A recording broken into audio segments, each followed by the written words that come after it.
Hello, আসসালামু আলাইকুম guys. আশা করি সবাই ভালো আছেন। আমি অনেক অনেক ভালো আছি। আজকে চলে আসলাম সকাল সকাল আমার বাগুন খেতে একটু পরিদর্শন করার জন্য। আইসা দেখি আমার তো মাথায় নষ্ট ভাইয়া, বাগুন বাড়িতে এত ওষুধ দিতেছি তাও কাজ হইতেছে না। বাগুন বাড়িতে এই যে একটা নতুন একটা রোগ ধরছে, গাছগুলাতে প্রতিটা মানে ভিতরে পোকা ঢুকছে। এই পোকার জন্য আর টানা 4 দিন ধরে ওষুধ দিতেছি কিন্তু কাজ করতেছে না। আমি হয়তো বা মাঠে মরা গেছি, এরকম অবস্থা। ওষুধ তো অনেক দিতেছি, আল্লাহ এখন আমার কপালে কি রাখছে কে জানে।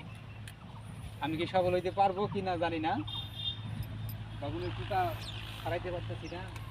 পোকাগুলো আমার মনে করেন যে এত পরিমাণ খাটনি, মানে এত পরিমাণ পরিশ্রম এখানে দিতেছি, তারপরেও আমি পোকাগুলো ছাড়াইতে পারতেছি না। এই পোকা ছাড়াইতে না পারলে তো আমার বাগুন হবে না। তো এই জন্য আমি অনেক দুঃখিত। এমনিতেই গাছে অনেক অনেক সুন্দর ফল আসছে, যেগুলো গাছ ভালো আছে।